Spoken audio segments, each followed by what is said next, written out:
Part 2 வீடியோவோட continuity தாங்க இந்த வீடியோ. இந்த கோயிலே ஹைலைட்டுன்னு பார்த்தீங்கன்னா இந்த மவுண்டைன் தாங்க.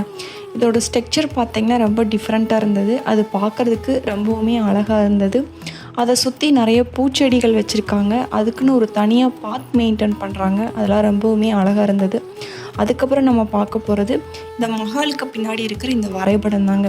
அப்படி என்ன இருக்குதுன்னு பார்த்தீங்கன்னா, சுற்றியும் மக்கள் இருக்காங்க, நடுவில் தேர் இருக்கிற மாதிரி வரைஞ்சிருந்தாங்க.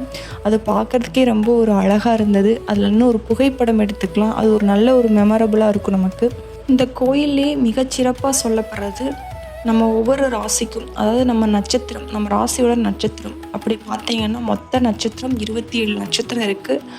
ஒவ்வொரு நட்சத்திரத்துக்கும் தனித்தனியாக மரங்கள் வச்சுருக்காங்க இந்த கோயிலில். அதுவுமே பார்க்குறதுக்கு ரொம்ப ஒரு பெரிய அனுபவமாக இருந்தது. கண்டிப்பாக இங்கே வந்தீங்கன்னா உங்கள் நட்சத்திரத்துக்கான மரம் என்ன வச்சுருக்காங்கன்னு பாருங்கள். அந்த மாதிரி இந்த கோயிலை சுற்றி நிறைய விஷயங்கள் நிரம்பியிருக்கு.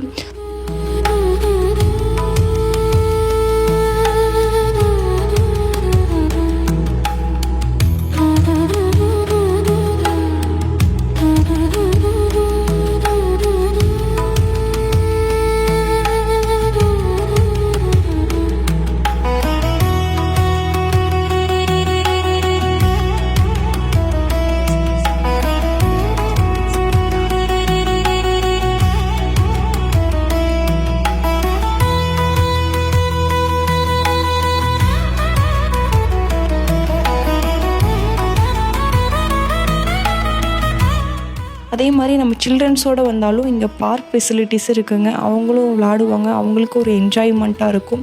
இந்த கோயிலை சுற்றி பார்க்குறதுக்கு நிறைய இடங்கள் இருக்குங்க. கண்டிப்பாக இந்த கோயில் வந்தீங்கன்னா இங்கே சுற்றி இருக்கிற எல்லா இடத்தையும் விசிட் பண்ணி பாருங்கள்.